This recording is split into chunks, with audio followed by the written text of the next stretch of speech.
some of the scenes, it wanted to make me Vomit. because Yeah. I just couldn't believe what I was watching and seeing. And to film this, I can't even wrap my head. In today's edition, we're exploring the movie The Triangle of Sadness. And it might just change your life. Where's the singing baby? Welcome back.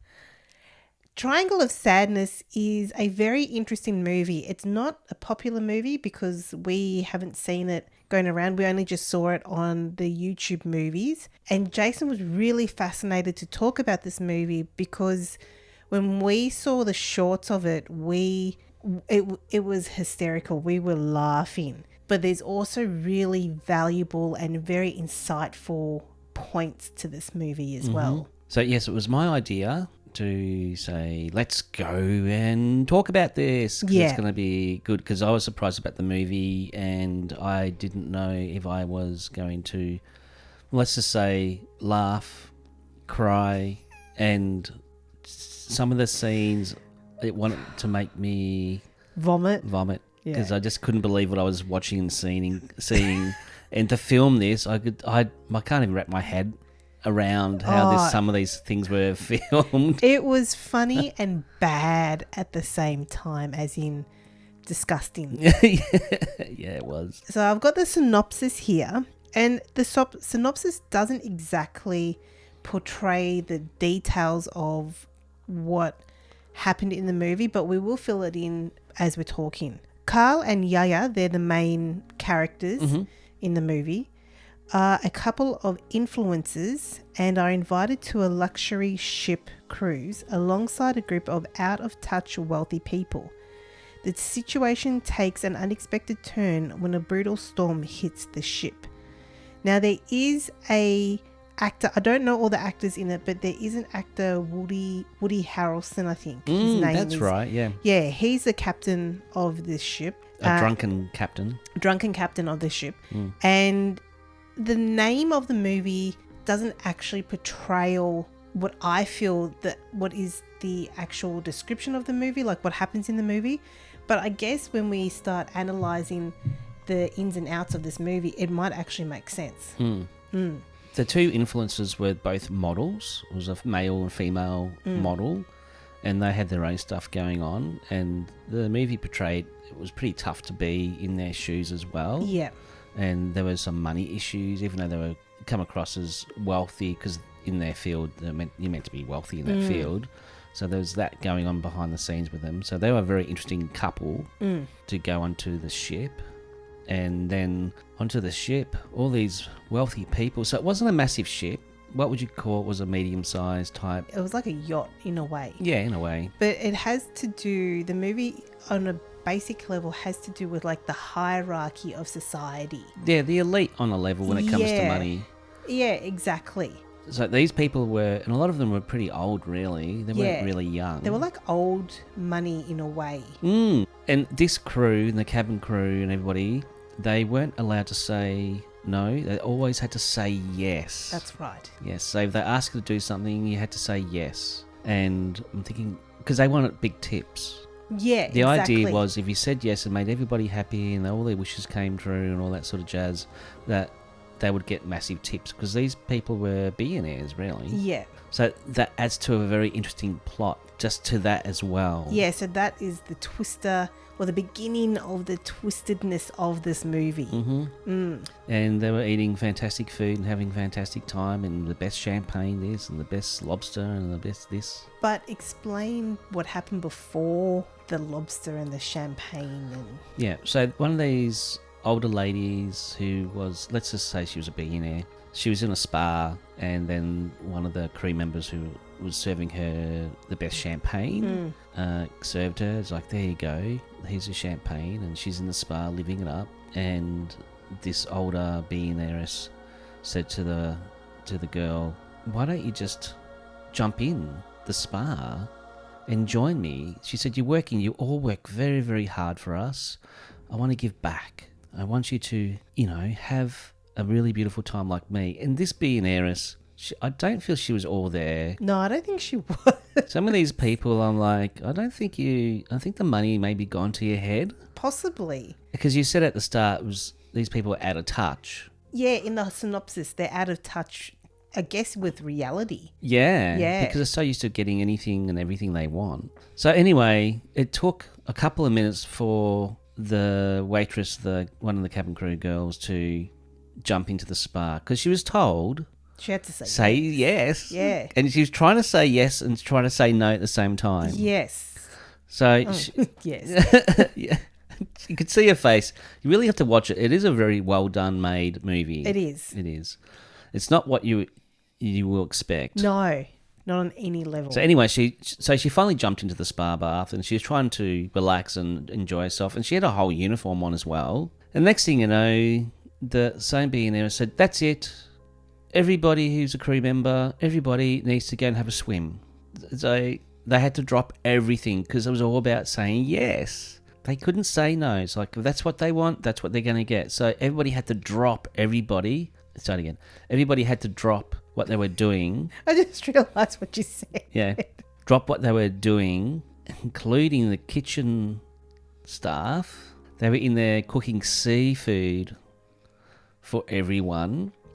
And did they leave out the food? I don't know what happened with that. Yeah, because the chef actually, when I think one of the crew members called down to the kitchen and explained, I guess, wants everyone to go get their swimmers and go jump in the ocean. The head chef, I think it was, actually said, but if we leave this, the food's going to go off. Mm-hmm. And the crew member that was on deck in the captain's deck or wherever you want to call it, pretty much said, doesn't matter. They said everyone with their swimmers. Yes. So everyone left the food, left the seafood out and went to go swimming. Big mistake, everyone. Big mistake. Feel the build-up of the drama. Huge mistake. So anyway, they did as they're told. They were like waiting for their big tips from all these wealthy people, and next thing you know, all the seafood was off for the meal that was going to be plating up for the evening. All their brilliant seafood and their champagne and... What's going on, baby? I'm just remembering the movie. The visuals were very, very good. So it became nighttime. It became dinner. Yeah. And everybody's sitting down of their, suits and looking fantastic. And all the crew are all racing around for them and doing everything they could to make sure that they're happy and saying, yes, sir, yes, ma'am, all that sort of jazz. And then they were eating splendid food, seafood. Except the captain. The captain had a burger and chips. That's right. He did too. Yeah. So they just ate as you do. And then, let's say within 5 minutes within the movie or 10 minutes within the movie. No, within that scene. Oh, within that scene. But if time went on, it was a little while down the track. Somebody started to vomit. Only took one person to vomit. And it was not good. Because it was projectile vomiting. Wasn't your nice little vomit. It was your projectile vomit, like over side of the other side of the room. At this stage, Allison and myself are just like, we're in disbelief. And then the ship started rocking. No, actually, that's right. I remember now. The ship started rocking a bit, so it was a bit rocky. And then I think the first person started to projectile. So, which wasn't going to be helping the cause. No, which wasn't. So the rocking wasn't helping at all. Because the storm just then came. Yeah. Yeah, sorry. So continue. Yeah. No, it's good. I'm just getting flood back of this movie. It's just flooding back. So one person, you've got the rocking of the boat. You've got now food poisoning. Yeah, like a horrendous amount of food poisoning. Out of this world. Food poisoning. Like we could explain to you, but yeah, it's probably better if you can stomach it. Yeah. Jayson and I are watching this movie, and I've got my eyes covered. Jayson is cackling. I've never heard the man laugh so much. I couldn't help it. at what was playing out in front of him, because it was very much a scene of funny but disbelief of I cannot understand what I'm watching right now. And you're right, the amount of directing and acting and special effects and props and everything that went into just that one scene was incredible. Because everybody started to do the same thing. Yeah. So everybody that had the seafood was sick as a dog, all projectile vomiting everywhere, to a point where they were walking down the hallway to go to their room and talking one moment, and then all of a sudden just projecting, where the person next to them saying, "It's okay, don't worry about it, but darling, here's a napkin and you'll be fine," and then she goes off again, and then somebody else projectile vomiting down the stairs. I mean, it was everywhere. Yeah, it was insane. And then you got the crew staff that are trying to help them and clean it up, and it was crazy. And then I'm thinking about what were we eating that night. Well, we weren't eating seafood, that's for sure. No, because we were having dinner as well, because it was our Saturday night movie dinner night. We were probably maybe having Hungry Chinese Jacks or something, Yeah, or- something along those lines. But did we actually watch that scene while we were eating? I don't remember. Because I don't think I'd be able to eat it. No, I think we might have finished. We just finished. Yeah. Oh, just as well, everyone. Because literally I was doing this to Allison's shoulder, just in disbelief what I was seeing, and was there any diarrhea in this as well? Heaps. Okay, there was. Yeah. Heaps. That's all right, yeah. Yeah. Without trying to be too graphic for the viewers and the listeners, there was just food poisoning everywhere. And then the toilet. Yeah. Not one toilet, but multiple toilets. Oh, that's right. Yep. Tell everybody about that scene. It was a good scene. Flooded. No, exploded. Baby. I was just about... Pretty much how everyone projectile vomited, the toilet's projectile exploded. Mm-hmm. Yeah, literally. And it was just running down the corridors. It was crazy. The storm, the people, the toilet, The ship moving, and then rocking. the captain who hadn't eaten seafood, he was fine. He was completely fine. He was just drunk on scotch He or was, whatever. Whiskey. yeah, and he was chatting to one of the Russian, I think it was Russian guest or something like that. The two of them were drunk as a skunk, talking over their intercom. It was hilarious. It was absolutely hilarious and absolutely weird at the same time of watching it. And then all of a sudden, the next morning, while everything is calmed down, they end up being attacked by pirates. Mm-hmm. That's right, yeah. And yeah, so things played out, and we're not going to tell you exactly everything about this movie because it is an interesting watch, but there is something that Jayson wants to bring up about this movie because there was a shipwreck and there were survivors on the shipwreck. But the reason why you wanted to bring up this movie is because of how, I guess, the tiers of society had changed. Well, we need to discuss that, to build that up, to paint a picture of why this was a big part of what I want to discuss. Yeah. Also, I just realised in the scene of the dining room area there, so you've got the staff, the crew members that are actually helping out the guests, but then you've also got other crew members that are cleaning up all the mess, all the vomits and everything. You've got the toilet manager. Yeah, they got the toilet manager, your toilet staff, the cabin The crew, cleaners. the cleaners, Yeah. pretty much. They were cleaning up all the mess, and I take my hat off to them. Yeah, I really do. perceived to be the lower class of society. Yeah, Well, you got the upper classes where you that got are the crew, just and then you sick got as the a dog. So pretty much there was 10 of them that I think got so.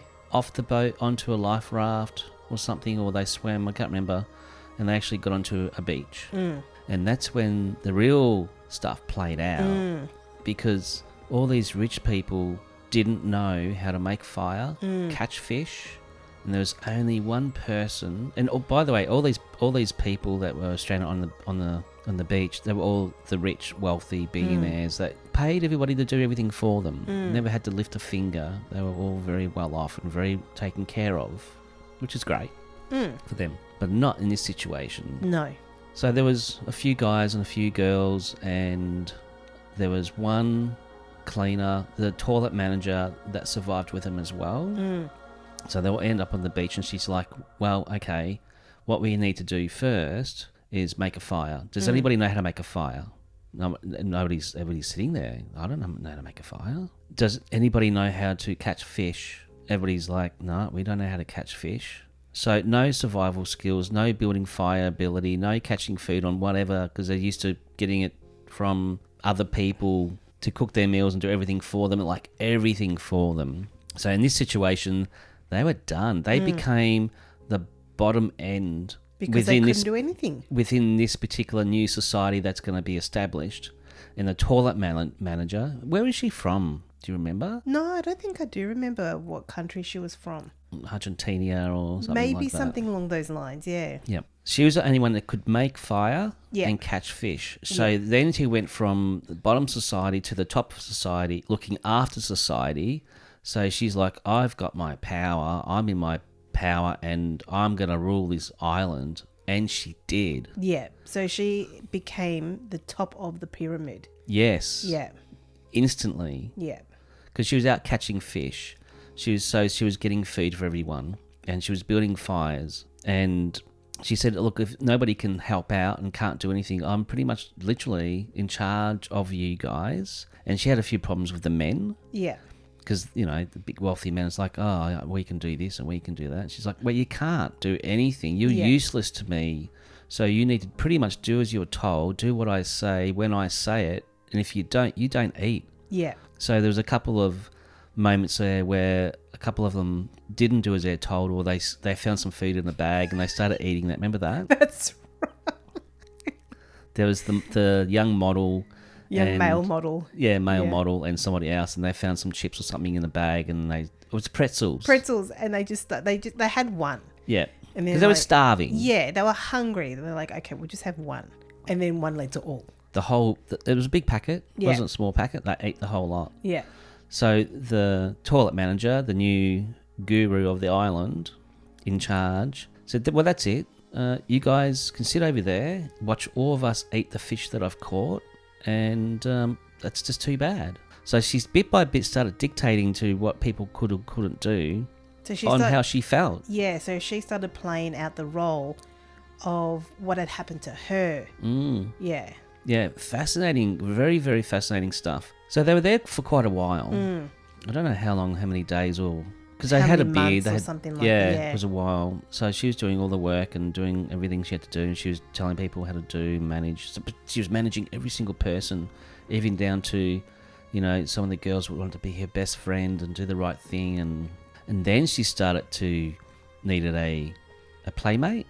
I guess you could say it like that, yeah. A playmate, and she chose the good-looking young model that was there with the good-looking young female model. And this toilet manager, she would have been maybe in her 40s. Yeah, I guess. And he would be in his 20s, mid-20s. Young 20s or something. Yeah. So she pretty much said to him, there's going to be an arrangement here. I'll keep on giving you food. I'll keep everybody safe and fed, but you're going to have to come into my quarters. It was a lifeboat. Yeah, it was a closed lifeboat. And it was big enough to sleep in and create a little love shack. So there was an arrangement made between this young male model and his girlfriend, and to say, well, I'll have to be with her now. And I think there was a couple little sex scenes in there as well.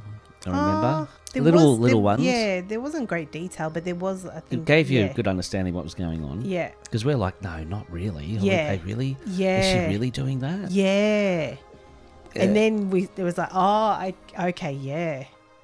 So they had a discussion, the toilet manager had a discussion with pretty much the girlfriend, and she sort of understood because she was getting a little extra food or extra things on the side. But the girlfriend was upset though. Of course she was. Yeah. Because the toilet manager was bonking her boyfriend. Because she was in charge of all of them, the whole island. And she knew that she had to play that game. And the fascination of it all was how the tears of society in that situation just turned literally upside down within one moment. And that really fascinated me on the lines of how we, in this society, which is still that sort of mirrored back to what plays out here, where you have the different levels of jobs and money and society scripts and everything that plays out with us. With the, you got the poor, and then you've got the middle class, and then you've got the top tier people. And there was a lot of talk, there's been a lot of talk of everything going bananas on this planet realm, where there's meant to be no power, no this and no that, like energy's just going to be turned upside down. If you don't know how to defend for yourself, you're pretty much buggered. That's why people are saying you need to grow your own veggies, your own food. If anything does play out, then you got the tools to do so.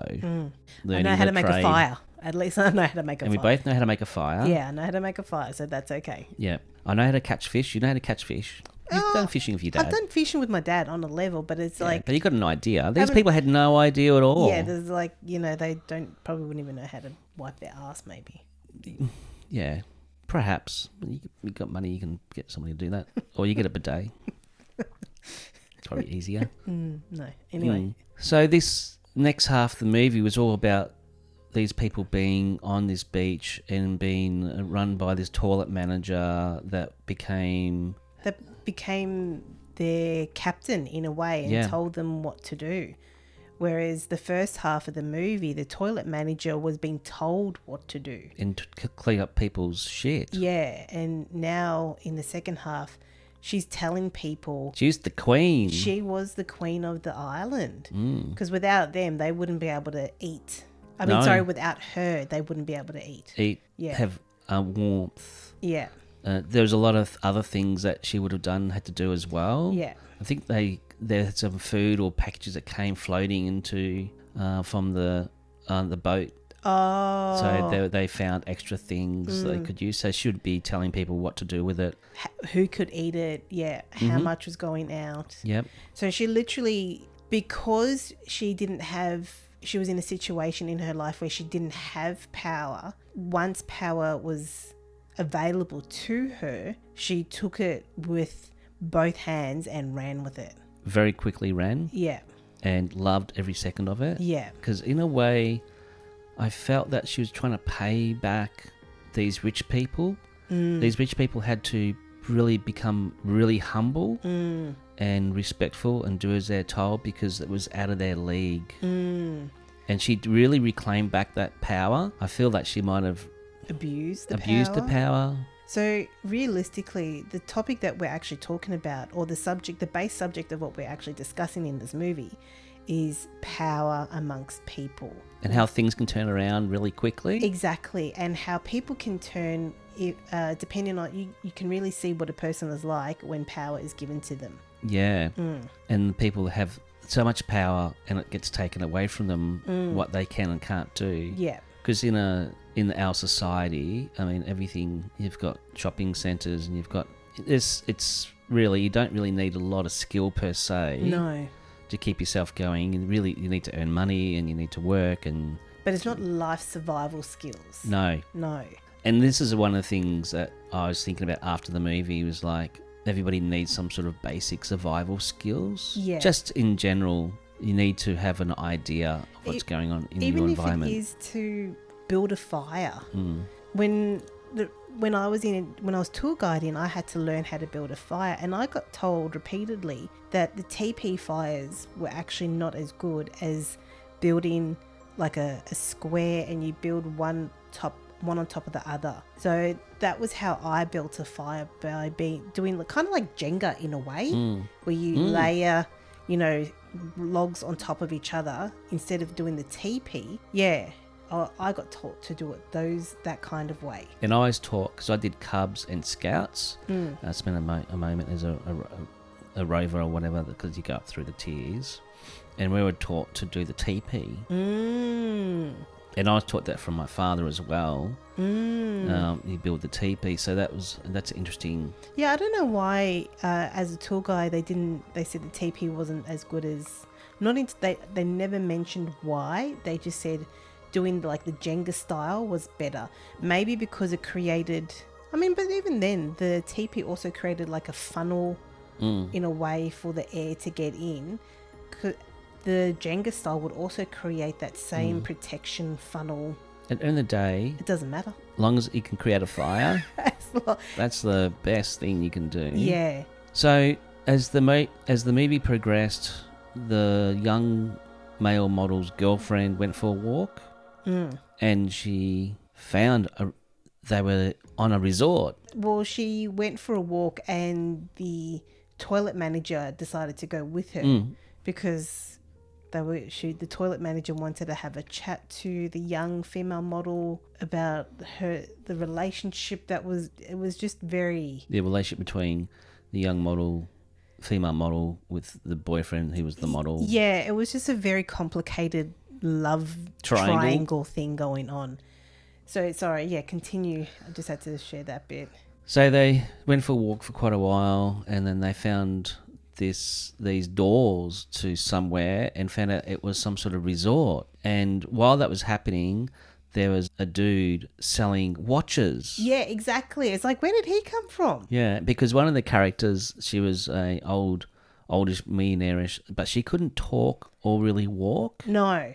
So that was an interesting part of the movie as well. Yeah, because we saw this guy walk along the beach selling trinkets and bracelets and hats and things along those lines. And we're thinking, oh, well, where did he just come from?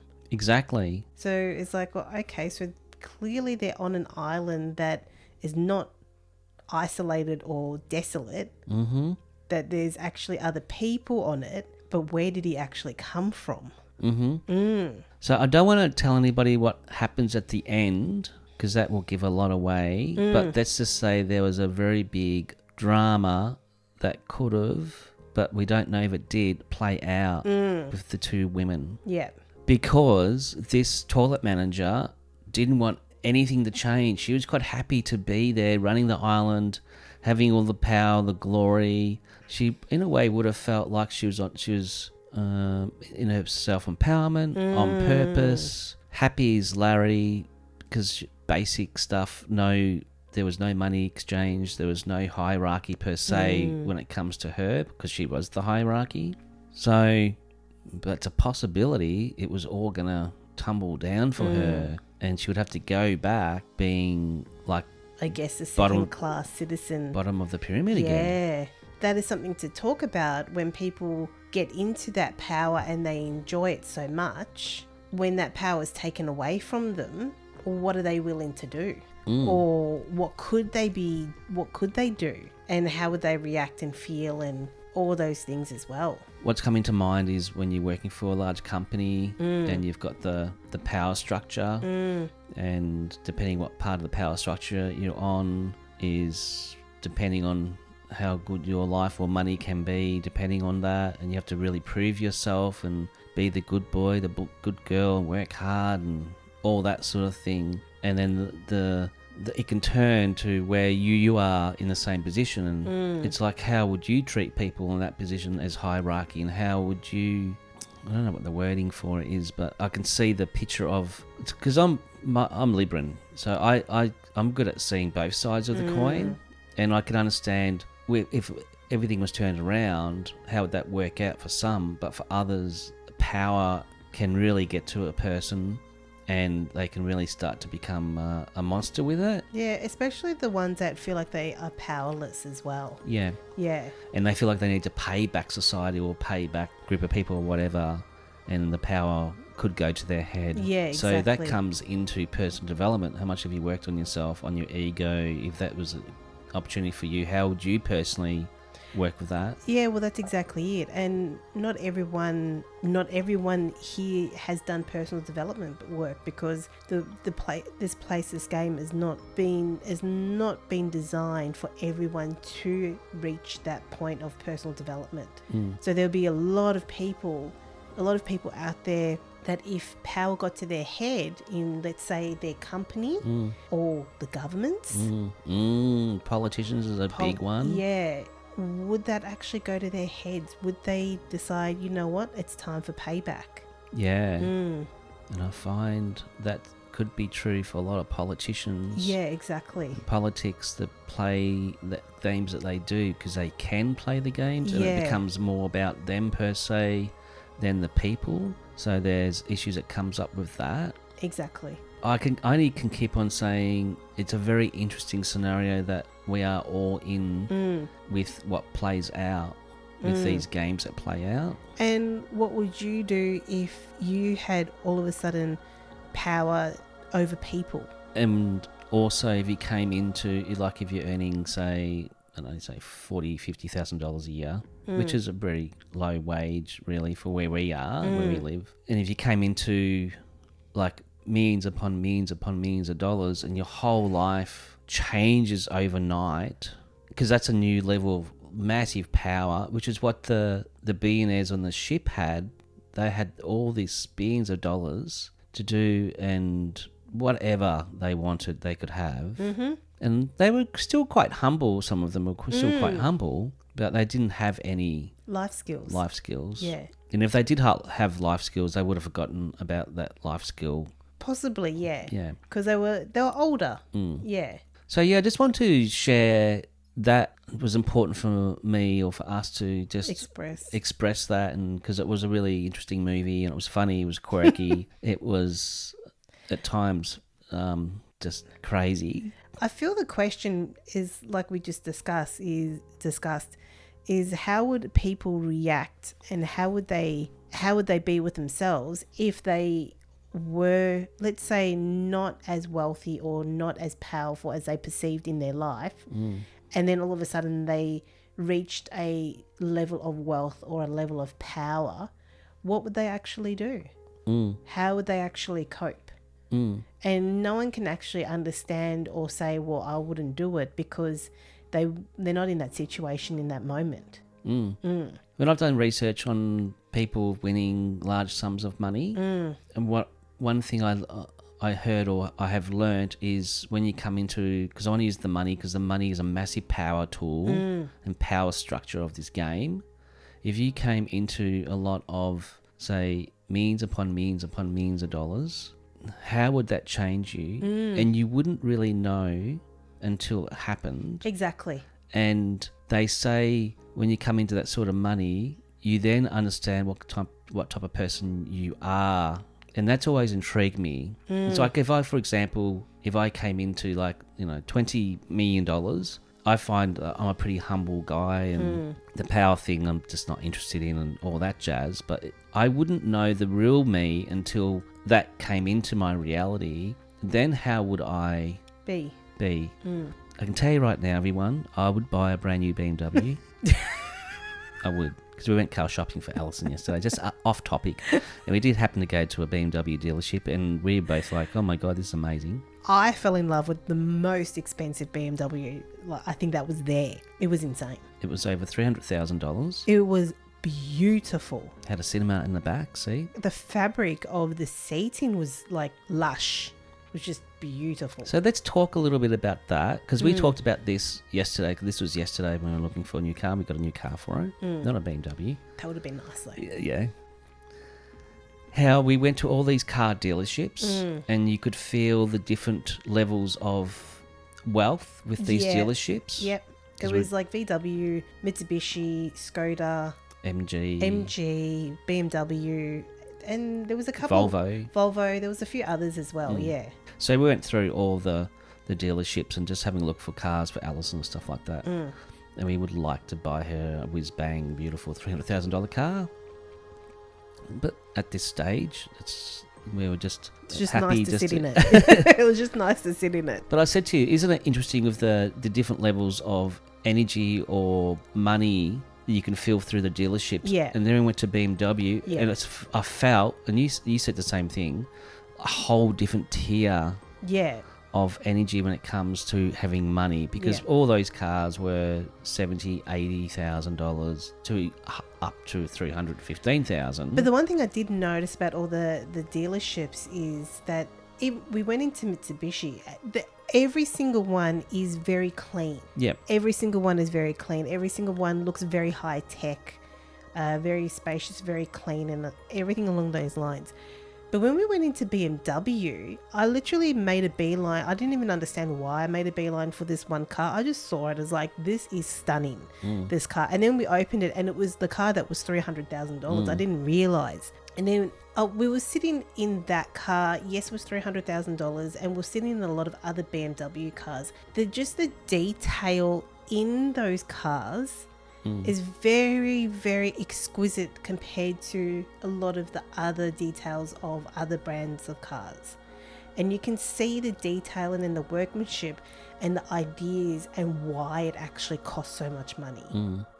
Yeah, because it's made for, higher the price is more of the detail, more of the craft of the car, where like Mitsubishi and Toyota or whatever, they're all made for mass production for the people. Yeah. Where you get into these prestige cars, they're really designed for the elite, really. Yeah, the people exactly. who can afford to go, yep, I'll just spend $100,000 on that car and wouldn't even blink an eye. And we could really feel the power, structure or difference as we're walking through all these dealerships. And this is really corresponding to what was playing out within this movie as well on another level. Yeah. And it was really fascinating how we're talking about this today. And we had that experience yesterday. We were buggered though. It was a whole day.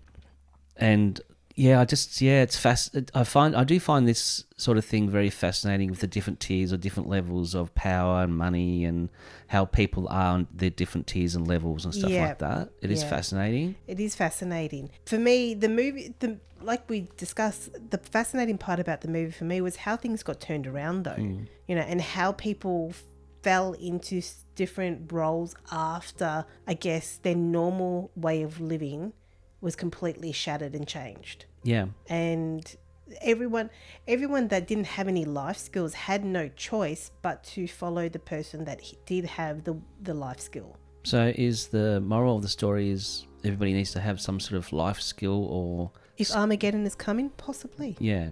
So if the power or energy of all these places just being mucked around with to a point where it's getting a bit silly, they're saying you might be able to use firewood in the future anyway, so maybe a fire is no good anyway. Yeah, I don't know, because there's a lot of bee crap. But I still reckon it comes back down to power.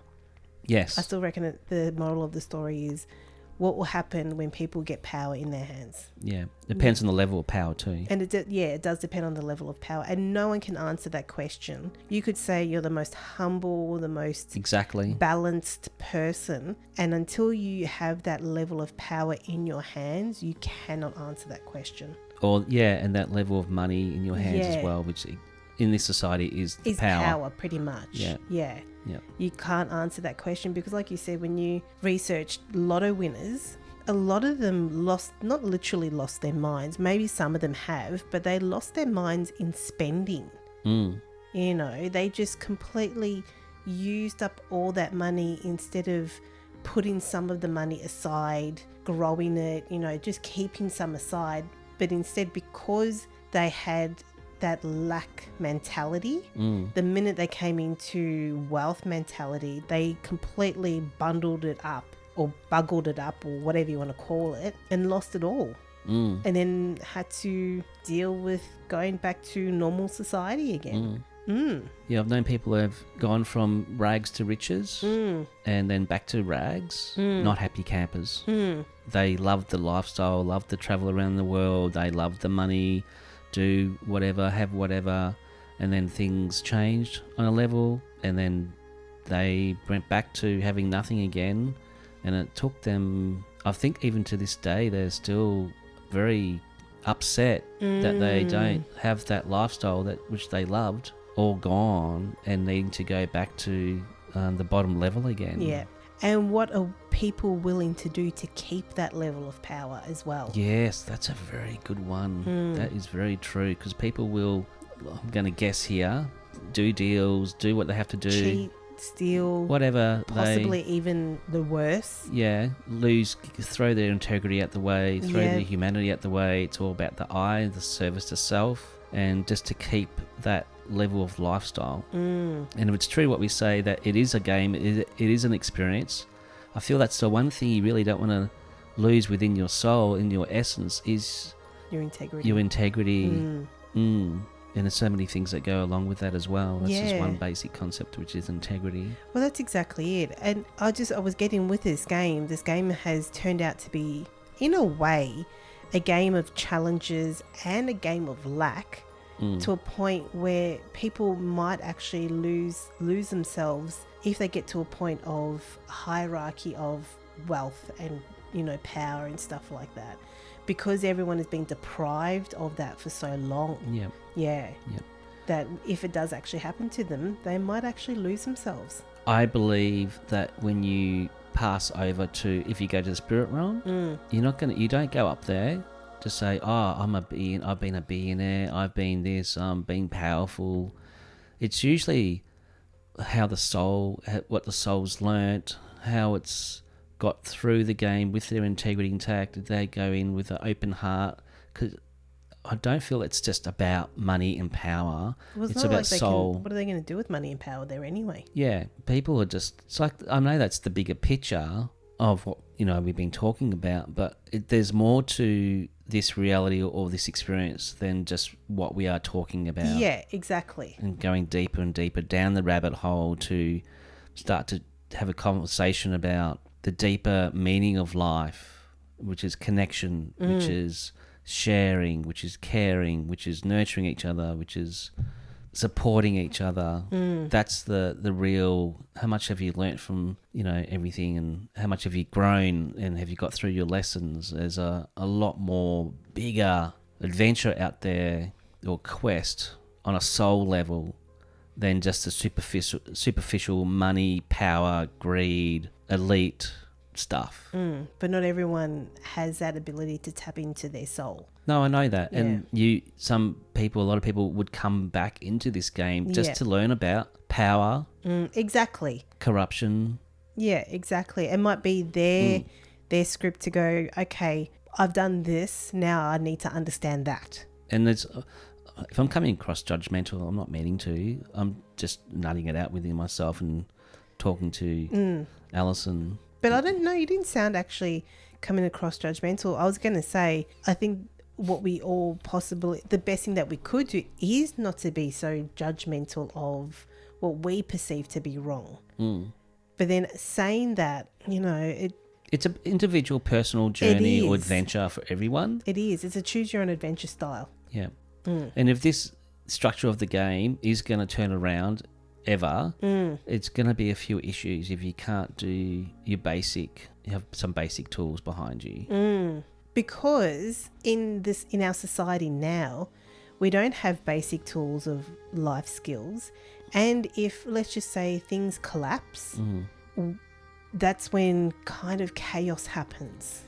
And the next component that comes in is the AI, artificial intelligence, is coming in big time. And I was talking to a client this morning, and she has a big job, and I said, so what do you think about the chat GPT? And she said, it's big and it's crazy, and it's that everybody's like sitting, got their seatbelts on, just waiting for this massive change to happen. And I said, it's a very interesting new tool, and it's just the beginning of it, and it's just gonna go bang. So that's another component. Don't know why I need to bring that in, but things are changing all the time, and we need to be equipped with different tools and not just have our heads in the clouds, because this game changes very, very quickly.